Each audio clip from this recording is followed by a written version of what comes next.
Glória a Deus, né? Vamos para Neemias, capítulo 1. Fica lá no Antigo Testamento, está lá no grupo dos livros históricos da Bíblia, antes de Jó, Salmos, Roberto, Neemias. Fica entre Esdras e Esther, no meio. Neemias, capítulo 1.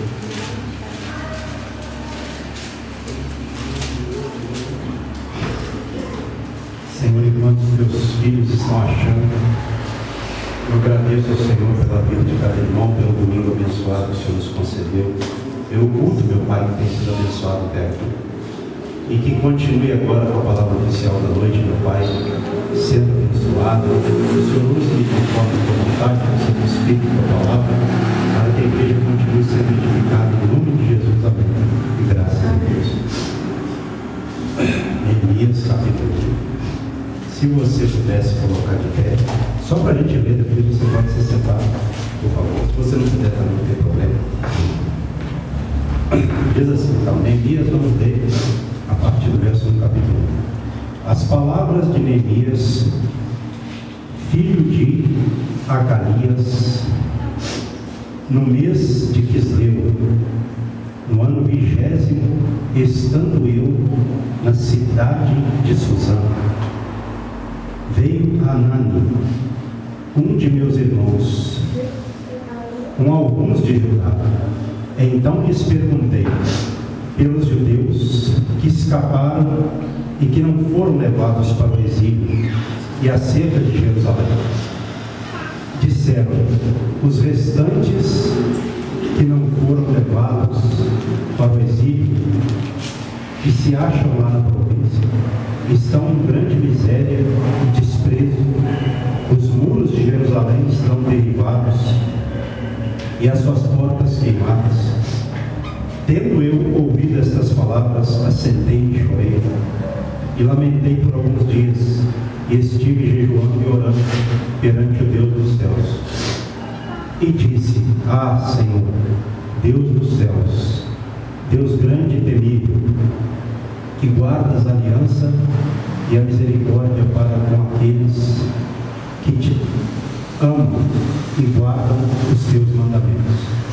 Estejam, pois, atentos os teus ouvidos e os teus olhos abertos, para acudires à oração do teu servo, que hoje faço a tua presença, dia e noite, pelos filhos de Israel, teus servos, e faço confissão pelos pecados dos filhos de Israel, os quais temos cometido contra ti, pois eu e a casa de meu pai temos pecado. Temos procedido de todo corruptamente contra ti, não temos guardado os mandamentos, nem os estatutos, nem os juízos que ordenaste a Moisés, teu servo. Lembra-te da palavra que ordenaste a Moisés, teu servo, dizendo: se transgredirdes, eu vos espalharei por entre os povos. Mas, se vos converterdes a mim, e guardardes os meus mandamentos, e os cumprirdes, então, ainda que os vossos rejeitados estejam pelas extremidades do céu, de lá os ajuntarei e os trarei para o lugar que tenho escolhido, para ali fazer habitar o meu nome. Estes ainda são os teus servos, e o teu povo, que resgataste com o teu grande poder e com tua mão poderosa. Ah, Senhor, estejam, pois, atentos os teus ouvidos à oração do teu servo e às dos teus servos que se agradam de temer o teu nome. Concede que seja bem sucedido hoje o teu servo e dá-lhe mercê perante este homem. Nesse tempo eu era copeiro do rei. Amém, igreja. Amém. Na verdade, o evangelista falou aqui às vezes que Deus troca uma mensagem e tal. Às vezes Deus faz isso, né? Com quem canta, com quem prega, né? Ou com quem vai fazer qualquer outra coisa na obra de Deus. De repente a pessoa prepara, porque preparar é de Deus, não é de Deus da gente vir para a casa de Deus despreparado. Eu sou da hora, o que Deus mandar eu falo. Não é bem assim, né? A gente tem que se preparar, a própria Bíblia fala sobre isso. Mas às vezes Deus muda. E na verdade, eu ia pregar outro capítulo do livro de Neemias. Aí quando, depois do almoço, na verdade eu não tinha nem almoçado ainda. Eu vou dar uma olhada, né? Só uma olhada, para mim, assim, dar uma meditada no que eu vou falar e tal, ficar no espírito da palavra. Né? Aí, eu vim para o capítulo 1, né? Eu fui para o capítulo 1, e no capítulo 1, o que aconteceu? O Espírito Santo tocou em você. É essa mensagem. A palavra, quando é tocada, pastor, eu ouvi todo dia. Exatamente. Não tem um fio de cabelo no meu corpo, sai arrepiado. Aí eu sinto a presença do Espírito Santo e a certeza que é ali que tem que ser pregado. E outra, muitas das vezes, acontece que a mensagem para uma pessoa em especial que tem que escutar. Amém, glória a Deus. Então, a gente já conhece a Bíblia, mas mesmo assim a gente tem que dar uma meditada. Quem conhece a Bíblia assim? Por exemplo, todas as vezes que você for pregar o mesmo trecho, você tem que dar uma lida. Você tem ele todo na sua mente? É na hora que você está lendo, Deus está te trazendo ao coração que você vai falar também, né? É o famoso conversar com o trecho, né? Para Deus dar a mensagem naquele momento. Então, eu fui para o capítulo 1 e eu observei aqui que o que aconteceu? Às vezes as pessoas focam muito na reconstrução, né? Dos muros, da cidade, da obra finalizada, parece que em 52 dias, né? Mas antes disso tudo, de Deus reconstruir Jerusalém, os muros, no caso de Neemias, né? Houve a desobediência. Exatamente, no caso de Neemias, antes dele ir para a reconstrução, dele examinar a cidade, dele fazer o que ele faria lá, antes primeiro ele ouviu a mensagem. E quando ele ouviu, o que aconteceu? Olha só o que a Bíblia diz, verso 4. Depois que ele ouviu o que está no verso de número 3, disseram a Neemias: os restantes que não foram levados para o exílio na Babilônia, né? E se acham lá na província, estão em grande miséria, desprezo. Os muros de Jerusalém estão derribados e as suas portas queimadas. Então ele, ouvindo essa mensagem, olha a reação dele, verso 4. Tendo eu ouvido essas palavras, assentei e chorei, e lamentei por alguns dias, e estive jejuando e orando perante o Deus dos céus. Então, antes de às vezes acontecer uma reforma, uma ação de Deus numa área, né, da nossa vida, ou da obra de Deus que diz respeito a nós, às vezes tem áreas da nossa vida ou da obra de Deus que essas áreas precisam de quê? Avivamento de vida. São áreas que estão, de repente, espiritualmente fracas, né? Precisando de um fortalecimento, de um renovo, de um avivamento, de vida realmente. Mas para isso, primeiro, a gente precisa de ouvir ou meditar naquilo. No caso dele, ele ouviu, né? Porque ele estava em Suzano, ele era copeiro do rei. Mas a gente, pensando em algo, próximo de algo, a gente primeiro pensa, reflete e sente aquilo no coração. O coração fica triste. Então eu só vou poder agir na obra de Deus numa área que está, de repente, com uma certa decadência, precisando de uma restauração, de uma renovação, se primeiro eu sentir no coração, na mente, sentir aquela necessidade. A obra de Deus, estou colocando a obra de Deus aqui, porque no caso era a obra de Deus aqui nesse sentido. A obra de Deus está perecendo, está sofrendo. Qual tem sido a minha reação? Olha quem que era copeiro do rei. Ele estava numa boa posição. Ele estava com a vida dele arrumada. Se a gente for analisar, mas ele sentiu porque ele era israelita.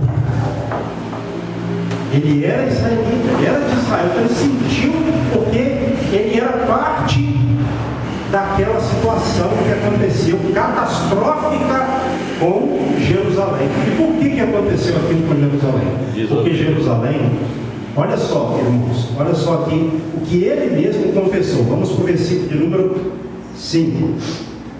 Olha a oração que ele fez, depois de ter lamentado alguns dias, jejuado e orado a Deus, né? Ele disse, e orando perante o Deus dos céus, né? Ele esteve assim orando perante o Deus dos céus, e ele disse, Senhor, Deus dos céus, Deus grande e temível, que guardas aliança e misericórdia para com aqueles que te amam e guardam os teus mandamentos. Então Deus guarda a aliança que ele faz para com aqueles que o amam e guardam os seus mandamentos, a sua palavra.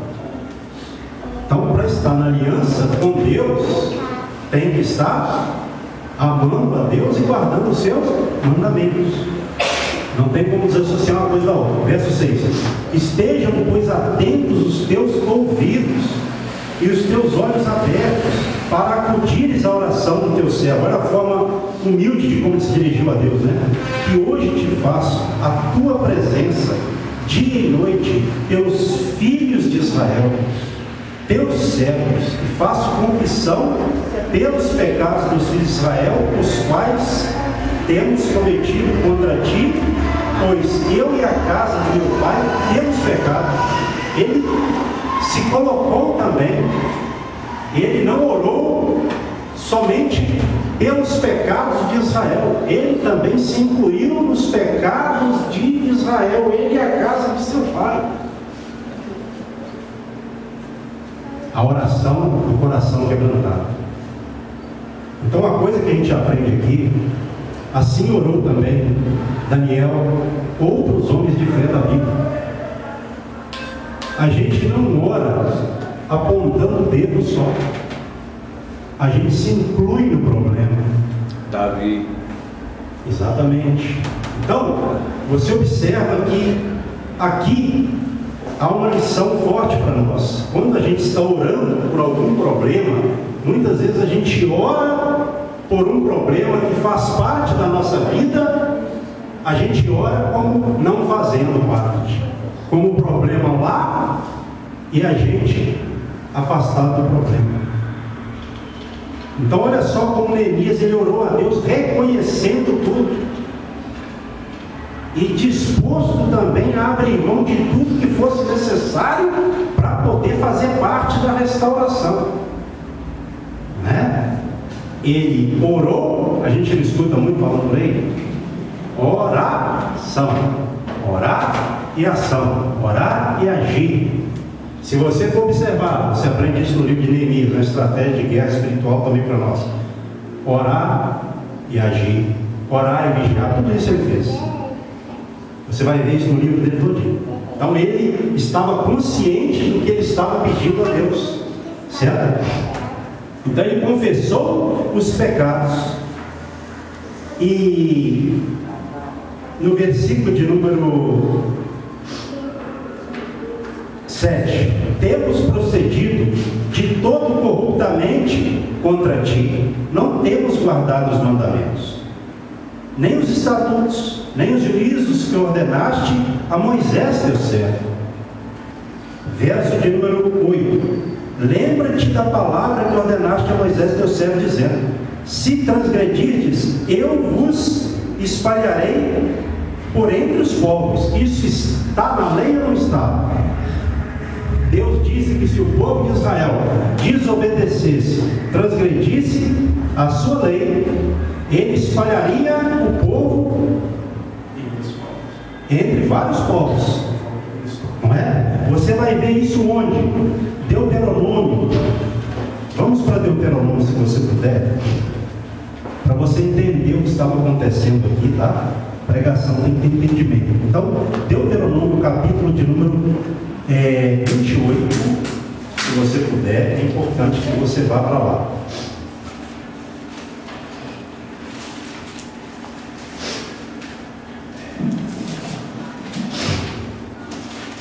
você vai entender. Versículo 64, nós vamos ler só do verso 64 em diante, para a gente pegar só um trechinho da ideia do que estava acontecendo, do que havia acontecido com o povo, né? Eu já havia falado isso aí. Deuteronômio 28, verso 64 em diante, diz assim: o Senhor vos espalhará entre todos os povos, de uma até a outra extremidade da terra.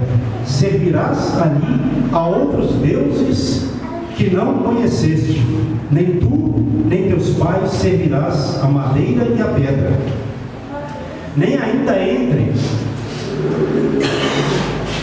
estas nações descansarás, nem a planta de teu pé terá repouso, porquanto o Senhor ali te dará coração tremente, olhos mortiços, né?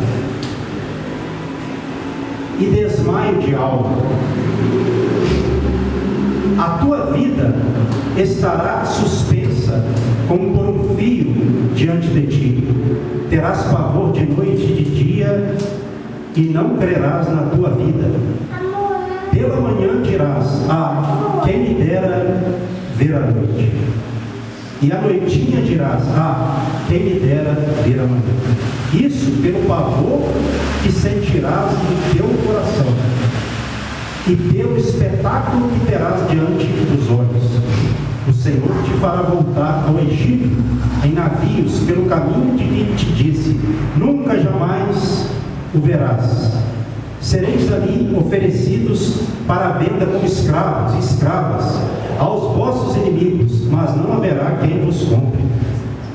Olha só, preste atenção, isso é muito sério. O que Deus disse na lei aqui, Ele fez com Jerusalém quando a Babilônia tomou Jerusalém. Muitos foram para a Babilônia. Se cumpriu essa mensagem, mas Deus já havia dito bem antes de acontecer. Então a desobediência trouxe para Jerusalém a notícia que Neemias recebeu da destruição do estado de calamidade em que se encontrava Jerusalém. O que aconteceu lá foi pela rebelião. Foi pela rebelião do povo contra Deus. Mas Deus já havia dito: ó, se vocês transgredirem, eu vou punir vocês. Se você for ver Deuteronômio todo, com doenças, vocês serão escravos em outras terras, servirão a outros deuses, não prosperarão, vocês serão humilhados. Olha só o que acontece. Então Deus, a gente observa que Ele prepara o que para o seu povo, nesse sentido falando, o melhor. Mas se o povo não obedecer, Ele prepara o pior. Esse é o problema. Entendeu? Aí a pessoa de repente fala assim: não, pastor, não faz confusão, não. Isso era só na lei. A gente tem que ter cuidado. Porque se Deus puniria Israel assim, será que hoje Ele não pune mais? Se Ele não muda? No sentido físico, em que nós somos melhores do que os israelitas do passado? Nada. Não é? Então, eu só fui para lá para que vocês observem o que está aqui no verso 8 de Neemias capítulo 1. Neemias estava consciente, olha, em outras palavras, o povo está passando por isso porque o povo plantou isso, em outras palavras. O povo desobedeceu ao Senhor e o Senhor castigou. E ele fala aqui, olha só no verso 8, ó: lembra-te da palavra que ordenaste a Moisés teu servo, dizendo: se transgredirdes, eu vos espalharei por entre os povos. Ele não fugiu, não. Ele sabia o que ele estava falando com Deus. Mas também ele disse no verso 9, ó, ele conhecia, né, a ira de Deus, mas também o amor, ó: mas se vos converterdes a mim e guardardes os meus mandamentos e os cumprirdes, então ainda que os vossos rejeitados estejam pelas extremidades do céu, de lá os ajuntarei e os trarei para o lugar que tenho escolhido para ali fazer habitar o meu povo. Então, se houvesse arrependimento, mesmo eles desobedecendo e indo para uma terra estrangeira, como eles foram para a Babilônia, se eles se arrependessem de coração, se convertessem os israelitas a Deus, Deus traria eles de volta para o lugar de onde Deus permitiu eles terem sido levados cativos, não é? Então nós temos que conhecer a ira de Deus, mas também o amor de Deus. Não é só, eu estou servindo a Deus porque eu tenho medo de Deus pesar a mão sobre a minha vida como Ele fez com Israel. Não. A gente tem que conhecer Deus em suas duas formas de agir. Ele age tanto pelo amor quanto pela ira. É a pessoa quem escolhe o que ela vai receber de Deus. Deus é tão bom que Deus deixa a pessoa escolher. Pastor, foi assim no antigo Israel? Foi, ele falou antes para o povo, ele deu a lei, tá aí, vocês que vão escolher. Você, por exemplo, eu não ia falar isso não, mas eu vou falar porque me veio a cabeça que agora, diante de Deus, que eu estou falando isso. Olha só, Deuteronômio, capítulo de número 30, eu vou ler só esse trechinho para vocês entenderem também, né? Como Deus agia e age até hoje, creio eu. Deuteronômio 30, verso 15. Diz assim, Deuteronômio 30, versículo 15. Vê que proponho hoje a vida e o bem, a morte e o mal. Se guardares o mandamento que hoje te ordeno, que ames o Senhor teu Deus, antes dos seus caminhos e guardes os seus mandamentos e os seus estatutos e os seus juízos, então viverás e te multiplicarás, e o Senhor teu Deus te abençoará na terra a qual passas para possuí-la. Porém, se o teu coração se desviar e não quiseres dar ouvidos e fores seduzido e te inclinares a outros deuses e os servires, então hoje te declaro que certamente perecerás, não permanecerás longo tempo na terra, a qual vais passando o Jordão para possuires. Os céus e a terra tomam hoje por testemunhas contra ti, que te propus a vida e a morte, a bênção e a maldição. Escolhe, ainda orientou o povo, escolhe, pois, a vida para que vivas, e a tua descendência, tu e a tua descendência. Verso 21. Amando o Senhor teu Deus, dando ouvidos à sua voz e apegando-te a Ele, pois disso depende a tua vida e a tua longevidade, para que habites na terra que o Senhor, sob juramento, prometeu dar a teus pais, Abraão, Isaque e Jacó. Então, aqui está claro.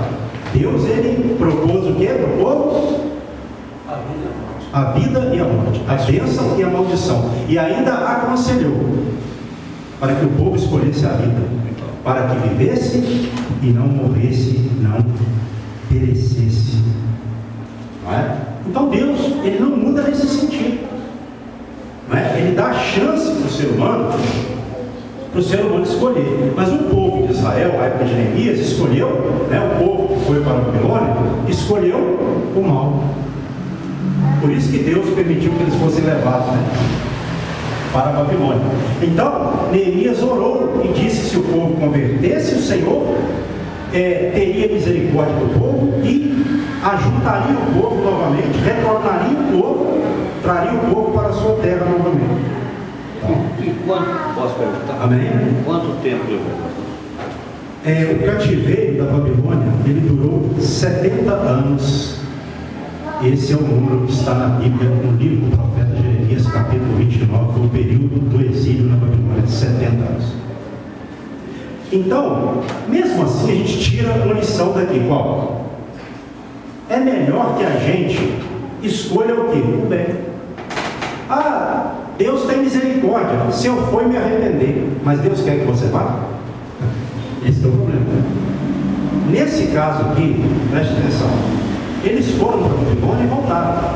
Mas quantas pessoas morreram lá durante 70 anos?